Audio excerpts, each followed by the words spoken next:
Teman-teman, kemarin Indikator Politik Indonesia merilis sebuah survei baru.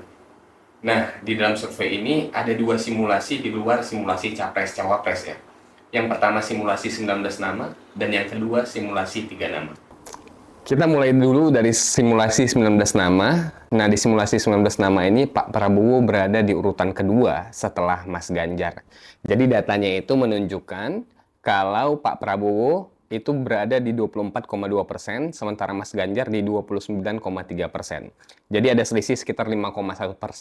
Sementara Anies Baswedan berada di 15%. Jadi urutan pertama Mas Ganjar, Prabowo, dan kemudian Anies. Tapi di sana masih ada nama-nama seperti Erick Thohir, Mahfud MD, Muhaimin Iskandar, hingga Budi Gunawan. Artinya 19 nama itu belum mengerucut ke 3 nama.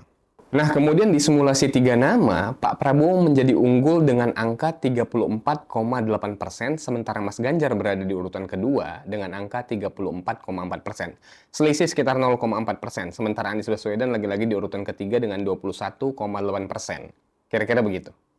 Menurut Direktur Eksekutif Indikator Politik Indonesia, Bang Burhanuddin Muhtadi, dia bilang kemungkinan pemilih dari nama-nama yang 19 tadi, ya di luar yang 3 berarti ada 16 nama, itu semuanya, kebanyakan paling nggak, memilih Pak Prabowo. Begitu. Jadi, ingat nggak kalau Bang Fahri Hamzah pernah bilang, kalau di 2024 ini, Pak Prabowo akan jadi muara pertemuan orang-orang.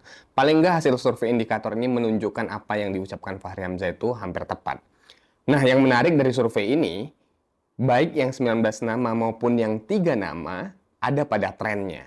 Di tren 19 nama Pak Prabowo mengalami kenaikan sejak tahun 2023 awal. Dia naik terus dan sampai hari ini tidak pernah turun. Naiknya memang tidak sesignifikan Mas Ganjar yang didorong oleh deklarasinya oleh PDIP ya. Jadi naiknya itu bertahap Pak Prabowo itu. Tapi mesin darat dari Mas Ganjar ini memang sudah bekerja. Berbeda dengan Pak Prabowo yang mesin daratnya belum maksimal. Kenapa? Karena Pak Prabowo sendiri memang sedang berfokus pada kerja-kerjanya sebagai Menhan. Pada tren 3 nama juga sama. Pak Prabowo terus mengalami kenaikan sejak tahun 2023 dan trennya naik terus, tidak pernah turun. Nah, Mimin percaya kalau kita semua ini bekerja untuk memenangkan Pak Prabowo tanpa menjelek-jelekan capres lain, Mimin percaya pada 2024 memang sudah waktunya Pak Prabowo untuk menang. Sebab memang itu misinya Pak Prabowo, merekatkan persatuan bangsa tanpa perlu menjelek-jelekan capres lain, sebab menjelek-jelekan capres lain akan memicu perpecahan. Jadi, kalau kita konsisten pada itu, Mimin yakin banget Pak Prabowo Presiden 2024. Yuk jangan kendor, semangat terus menangkan Pak Prabowo Presiden 2024.